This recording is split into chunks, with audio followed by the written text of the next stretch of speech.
For more on what the big picture looks like for the Mag 7, which some are calling the Lag 7 this year, we want to welcome in Ted Thatcher, president of Bright Lake Wealth Management. It's good to see you here at the big board again. Good to see you, Dane.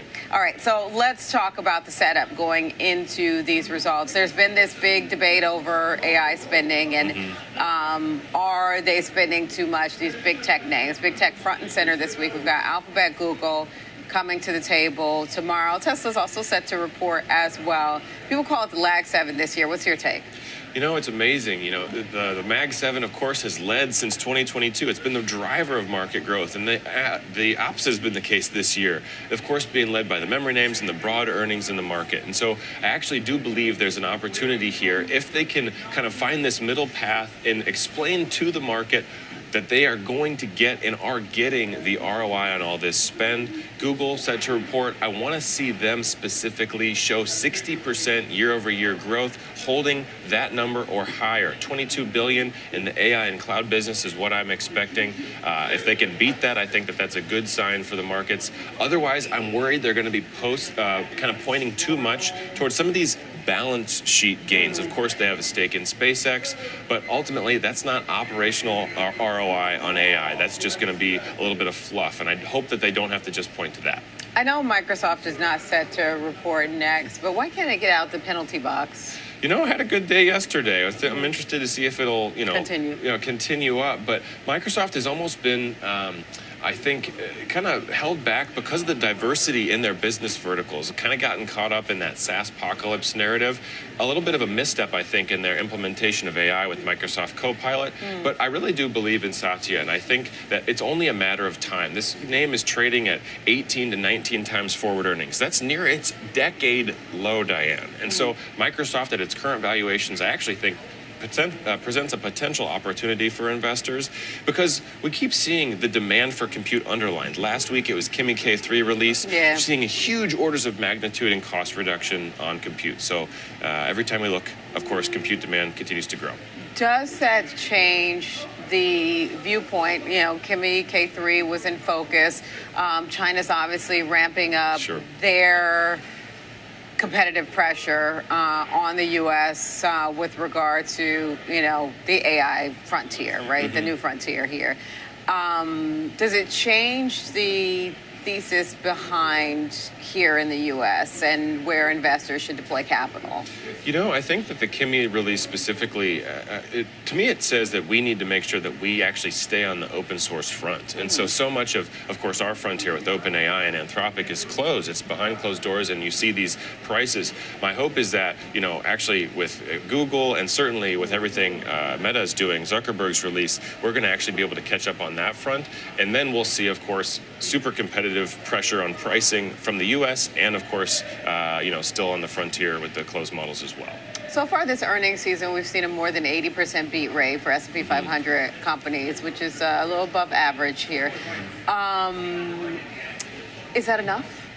I think it continues the trend that we actually saw in Q1. Not quite there yet. I think Q1 came in at 84 to 85% of EPS beats across the S&P 500. But what I predicted for this quarter is that we still continue to see earnings drive the breadth and the depth of the market. You can look at it, the RSP, the equal weighted S&P, outperforming the cap weight the last month or so by about 2%. And so from a diversification standpoint, I think that's a good thing for investors. And what's really interesting and how that plays into, I think, the rest of 2026 is because of how big the earnings beats have been, the market's actually cheaper today than it was coming into 2026. And so if we're looking for fundamental reasons to be optimistic about the second half of this year, I think from a fundamental standpoint, if we're seeing, cap rates where they're at, it's actually a real positive. Do you put, I got to ask you this question. I know it's not necessarily your specialty, but you have to think about geopolitics kind of on the back burner. Sure. Considering we've been watching these escalating tensions between the U.S. and Iran, and we're back to exchanging strikes between, yes, there are reports of diplomatic efforts happening. It feels like you kind of have to take it into consideration, but is earnings really in the driver's seat right now? It's interesting because the war in Iran really has been, I think, a tired headline for the financial markets. But it's absolutely the case. So long as this war stays kinetic, the markets have to pay attention. We see Brent above 90 this morning. And so long, again, as missiles are flying, the market will have to pay attention. This war, however, is not popular in the United States. It's not popular for Americans. And so I do believe as soon as we see some light at the end of the tunnel, we'll sort of see, if you could call it a V-shaped recovery with oil coming back down quickly. And whatever lingering effects there are on the equity side, I think that those will dissipate quickly as well, again, once we get that light at the end of the tunnel. Let's talk Tesla. It's also set to report. They had strong EV numbers recently. Many argue it's not an EV company. I don't want to say obviously not, because it still is. And they would use it to obviously fund their AI ambitions here. How important is it to hear, new details on FSD? And what are you looking for? What are the metrics that matter the most when Tesla reports? Yeah, to your point, 480,000 vehicle deliveries, a really nice year-over-year number. But that is not what, Tesla makes its money on in terms of its valuation. It's really tied to robotics. I think it's really this whole Optimus build out, but they're not seeing revenue from that yet. I think it's a lot of promises. To your point, I want to see where the robo-taxi business is. I want to see where FSD is at and the revenue that they're continuing to get an increase on those specific, business verticals. That's where Tesla's future is. That's what it seems like betting the company on. And so those, I think, the stories, the narrative seems like always drives this company's valuation. And so what progress are we seeing in those areas? Would you take a robo-taxi?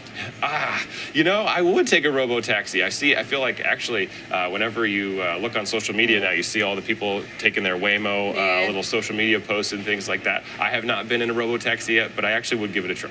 I haven't been in one yet either. Once upon a time, I would say I would never. But with distracted drivers, it's something I would consider now. All right, let's go back to the big spending debate. One of the things that you point out, and the question that people ask is, are these big tech, the hyperscalers, spending too much on AI, or is it worth it? What's your view? I think that, of course, when you've eaten up all of your free cash flow, when you've been historically printing money, these big mega cap companies, whether it's Google, whether it's Meta and others, are they getting out over their skis? I think that the market's afraid of it because we see companies like Google saying, we're going to go sell equity into the markets. So they're not only spending all their free cash flow, but they're actually going to raise equity or raise cash further. Do I think they're overspending? No, I think you have to look me in the eye and tell me that you believe that some of the smartest and most capable CEOs, again, Satya Nadella, Mark Zuckerberg, Sundar, these CEOs have incredible track records. And so, yes, they're betting on the future, but I don't believe they're putting their money in the wrong place. I do see the demand for compute. I just think it's that they have to build out these data centers. It does take time. I think the best of the best are converting that demand, that RPO, those commitments for compute the fastest. And so that's what I have my eye on. How fast are they able to continue to make that adjustment? Do you see, I want to go back to Tesla. Do you see a potential entry point here? And some also view it as, or the view is that it's going to be absorbed in SpaceX. What's your thought on that?